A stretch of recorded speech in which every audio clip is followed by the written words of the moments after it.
চুপ কর বোকা। ওই বরাবরের জন্য নাকি আমি আমার শখের ব্যবসা ছেড়ে দেব? কথা ভেবে চিন্তে বলিস না। তবে একটা কথা তুই ঠিকই বলেছিস, ওরা মরে গেলে আমার আর কোনো সমস্যা থাকবে না। বিশেষ করে বুড়োটা না থাকলেই ওরি আর এই ব্যবসা চালাতে পারবে না, আর আমারও কোনো সমস্যা হবে না। সে তো ঠিক আছে, কিন্তু বুড়ো কবে না কবে মরবে, ততদিন আপনি কি করবেন? বুড়োকে মরতে হবে না, আমরা মারবো বুড়োকে। কি বলছেন এটা? আমরা মারবো মানে?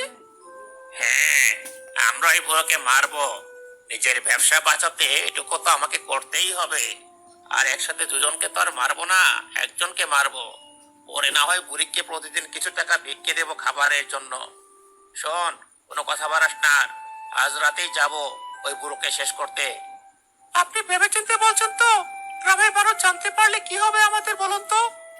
কি আবার হবে? কিছুই হবে না। আমার ক্ষমতা সম্পর্কে গ্রামের সবার জানা আছে। কেউ আমার বিরুদ্ধে একটা কথা বললে তারও বুড়োর মতো অবস্থা করব। অত চিন্তা করিস না, রাতের সময় মতো চলে আসিস।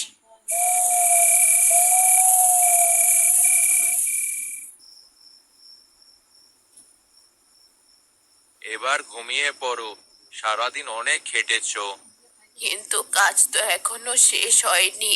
কতগুলো থালা পরিষ্কার করা এখনো বাকি আছে। বাকি আছে থাক, তাদের সমস্যা নেই। তুমি এসে ঘুমিয়ে পড়ো, কাল সকালে দুজনে মিলে হাতে হাতে ধুয়ে ফেলবো। না হলে এটা সেটা করতে করতে রাত শেষ হয়ে যাবে, কিন্তু তোমার কাজ হবে না।